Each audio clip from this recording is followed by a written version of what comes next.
get over like the fear of launching is the really big one. And I see this a lot with software engineers and computer scientists. They'll build these products, they'll build these things, in their bedrooms, but they don't actually want to put it in the market. You just have to get over that and just launch it. Yeah, that's why. Obviously, in terms of hiring talent, we do have great universities, Cardiff University and the National Software Academy. There's great students coming out of there, as well as the other universities around, University of South Wales. And then there's just a lovely little community of everyone knows one another. In just the little ad lib we had before we started recording, we were talking about people that we know and the networks within that. Sometimes that can be a little bit of a pain in terms of everyone knows one another, but at the same time, it's great that we've all got one another's phone numbers. We're all in group chats together. Stuff works around quite quickly. No, good. I think what is very attractive, or what I see which is attractive to a lot of young entrepreneurs, is that there's, I guess, a lot of government support. There's a lot of accelerators in Wales, considering the size we are, I guess, as a nation. The Alacrity Foundation, the Barclays Eagle Labs. Obviously, I know you mentioned the National Software Academy as well, coming out of Cardiff University. So I think that's quite attractive. And you mentioned the networking, and it's good. It is. We are a small community, but everyone seems to have, I guess, the end, or the same mission and the same goals and values to kind of drive it forward. And then you've got like co-working spaces, I guess, like the Tramshed Tech as well, which I believe was originally in Cardiff, and they've got one in Newport, and I think they're opening one in Swansea soon as well. So seems to be, I guess, connecting that M4 corridor between Wales. Yeah, absolutely. And you're right. The support networks, both sort of informal, those closed groups, and then like more formal in terms of whether it's Startup Academy or Alacrity for graduates. Agreed. Like, they're brilliant. And then obviously the investment landscape is a little bit different to the rest of the UK in terms of you have both Welsh Government, Cardiff Capital Region, and UK Gov through British Business Bank deploying equity funds here.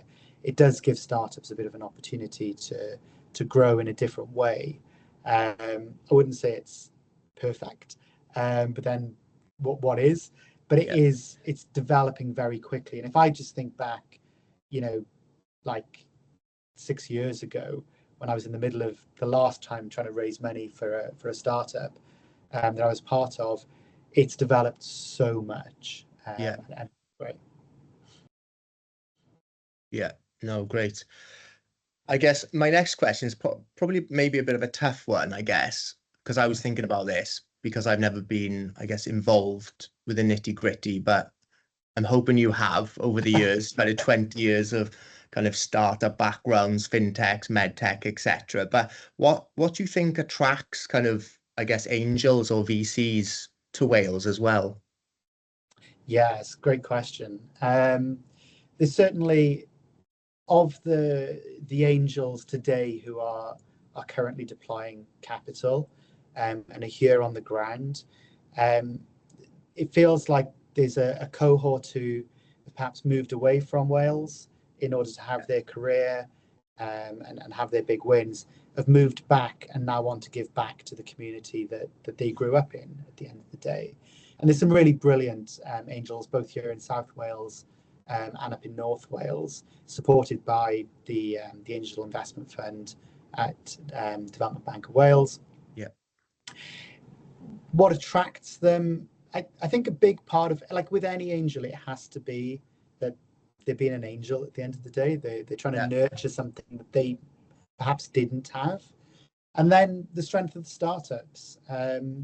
There are good startups, and there's some good success stories that have come out of both South Wales and North Wales. And we're starting to see more and more of that. And then, as you mentioned, the startup support networks and the communities strengthening all the time. And that provides confidence to those angels that their investment is not just going to go awry and disappear, but actually there's wraparound support for everybody. Good. Yeah, it's interesting to say that. I know, to name a few, you've got Delio within the fintech space who have Yeah. obviously had really good growth over the last several years, operating in the US. Traxel in the medical technology space, again, operating in the US as well. And I think, yeah, I guess the big challenger banks coming to Cardiff, I guess, would give maybe Angels some kind of confidence, your Monzos, your Starlings, just because obviously they're looking to set up, because they're Yeah. clearly recognizing that there's something in Wales that others could see as well. So no, that's yeah, that's really good.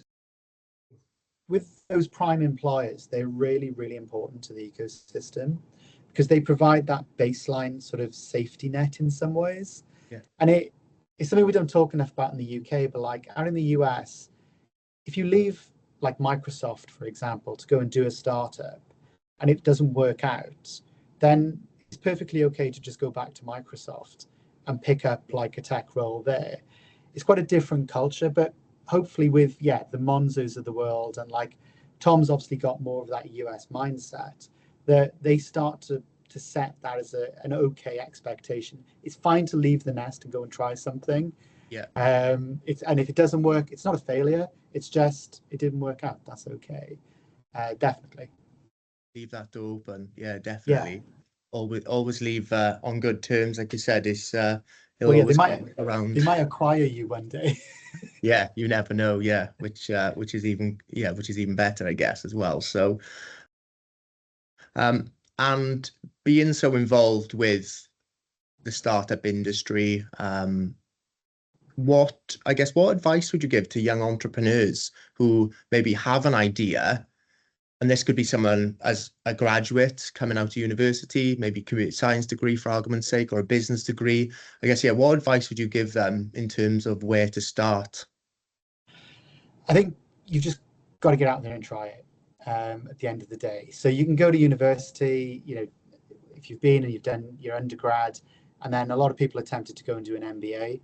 If you want to be a startup founder, the best MBA you can get is to just go and try and do a startup and learn. I'm in a group chat and someone was added the other day. I think he was like 17 years old. Wow.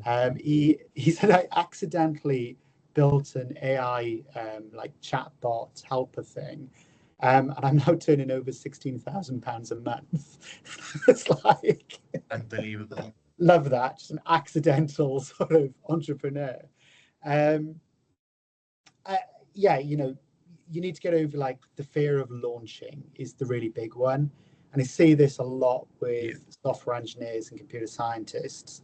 They'll build these products and they'll build these things, in their bedrooms, Yeah. but they don't actually want to put it in the market. You just have to get over that and just launch it. And if you want to drop me like an email and get me to bully you into launching it, I'm more than happy to do that in the nicest possible way. Yeah. No.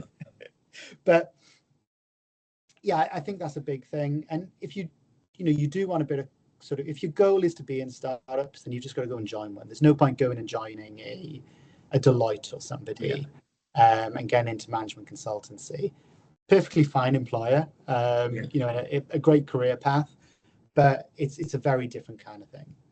Yeah, and I guess they've, like you said, getting over that deployment, and they've almost got to set themselves achievable milestones as well.